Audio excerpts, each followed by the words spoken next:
From Barcelona to Florence. Florence is a symbol of the Renaissance, a city which history dates back to thousands of years. In Latin, Florentia can mean city of flowers or blossoming town, and that is because this village is located along important roads and in a fertile valley that quickly flourished and enjoyed prosperity of the Roman Empire. There is so much history to cover that as soon as we arrived, we wanted to do it all. So we took a walking tour to take us around the city, and of course, I recorded it all for you. Now, let me tell you all about Florence, including my Airbnb stay. The house will be like right there. We have been traveling now for about 14 months, so I have stayed in a lot of Airbnbs. I have to say that without a doubt, this is one of my favorite ones. It is smaller than other ones I've stayed at, but honestly, it has it all. It has a living room with a door in between so I can be separated from Nick when I'm doing my therapy sessions. It has a wonderful kitchen, great bathroom, and super extremely comfy bed, towels, sheets, pillows. It was perfect. If you want the information, let me know and I'm happy to give it to you. Hello. Hello. How happy are you to be staying here? Very happy. Got the leather smell in the morning. Hey there. We just got to Florence. We're super excited but very tired because getting here was crazy. We don't have our suitcases. But let's talk about the good stuff. We are staying in front of Mercado San Lorenzo. Yes, the most famous supermarket here. Like literally, like we're like downstairs. Like we live downstairs of a mercado, so it's really cool because we love food. I'm not going to lie, I did this on purpose, obviously. So yeah, we're now going to see what there is to have a snack because we have dinner. No, a snack. We have dinner tonight, so let's go. And that's how our day started in Florence. We had Italian tapas at Mercato Centrale, and then we made our way to the walking tour. For more information on the best walking tours in Florence, check the comments below. Also, please take a moment to like and subscribe if you like videos like this. I would appreciate it very much. Alright, so our walking tour started at Piazza Strozzi. We got some good history lessons here. Apparently, the Strozzi family was one of the richest Florentine families, besides the Medici, of course. Filippo Strozzi was a powerful banker who wanted to crush the Medicis and to demonstrate that the Strozzis had more wealth than them. One of his plans was to create bigger buildings than the Medicis, and the Strozzi Palace is one of the examples. After this stop, we walked the streets of Florence and learned more about its culture and architecture, including that they used to not have front doors in their buildings. People used to climb the building facade to get home. Today it sounds funny, but back in the day, I'm sure it was a very serious strategy for safety. Hey guys, we are doing a walking tour. So we got here. Oh, in Florence, of course. And it's fantastic. I'm going to recommend it so hard. It's wonderful. We visited Mercato del Porcellino, which also has an interesting story, but the most popular thing here these days is of course the piglet, which is actually a wild boar. This guy is pretty much a celebrity in Florence. If you put a coin in its mouth and it falls through the grating, then you are guaranteed good luck.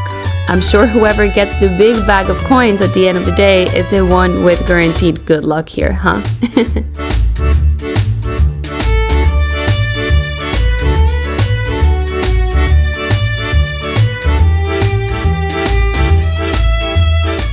Next, we appreciate the Florentine building known as Or San Michele, and this one was one of the most important places for sculpture in the early Renaissance years. Today is a church, but back in the day it used to be a grain storage unit.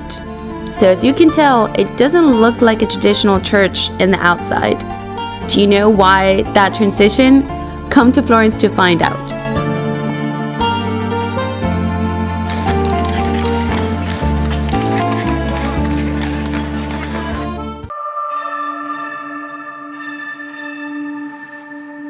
Next, we visited the beautiful and most important landmark in Florence, the Cathedral of Santa Maria de Fiore. I truly recommend you read on the history and construction of this building. It's really interesting, including the fact that the cathedral had been under construction for 80 years. Yes, 80 years, with no solution on how to build the dome on top. Today, Santa Maria de Fiore is on the top 5 largest cathedrals in the world, so the lines to go inside are long. I recommend you try to go early in the morning before 10 a.m. I recommend you stop at any of the bakeries in this area and have espresso enjoying Santa Maria de Fiore. Next, we passed by the museum of the poet, writer, and philosopher Dante. His Divine Comedy is widely considered one of the most important points in the Middle Ages. We learned about all of the political conflict he lived throughout his lifetime. But I'll tell you more about that story in a minute, because after seeing his museum, we passed by a residency where Leonardo da Vinci used to stay while he dissected corpses for his studies in anatomy. Conveniently, from his room, he could see the prison of Bargello, which is now a museum, from where rumors say he could get access to dead bodies. Our last destination of the tour was Basilica of Santa Croce, a beautiful basilica that is actually the favorite of many Florentines. I recommend you go inside, but now it's time to tell you about Dante's story. Dante died in Ravenna, where he was invited to stay for refuge. He died at age 56.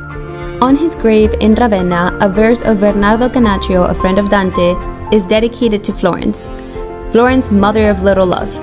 Apparently, after his death, the Florentines eventually came to regret their actions of exiling Dante out of the city and wanted his remains back in his motherland.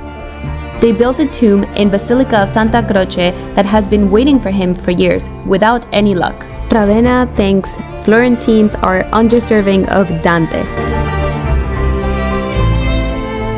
To give our first day in Florence a magical end, we had some Florentine-style dinner. So follow me across the sunset for more details. This restaurant is on the other side of the river, so we crossed through Ponte Vecchio, which is a must-do on your trip to Florence.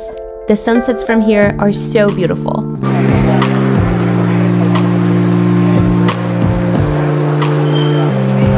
This is so sick. This is so cool. This is like the Paris ones. This is really beautiful. Very romantic.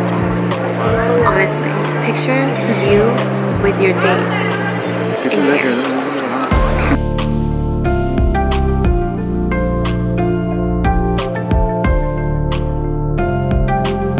We continued walking straight for 3 minutes until we found Trattoria de Pitti. Their kitchen offers typical Tuscan dishes, including the Florentine steak, but for tonight we enjoyed their freshly made gnocchis.